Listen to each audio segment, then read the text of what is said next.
přirozený a snadný vytvořit dobrý tým. Jo. A samozřejmě to bylo emocionálně náročné.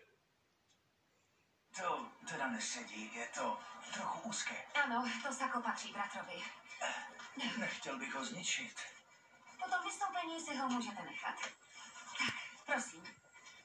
Pro svého bratra podstoupíte jakékoliv riziko, že? To není riziko, je to výhodné pro oba. My se vezmeme, vás nevyhostí a můj bratr povede normální život, když mu budete dávat krev. Souhlasíte?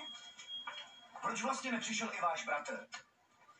Zřejmě jste nepochopil, co naše dohoda obsahuje, pane Mendézi.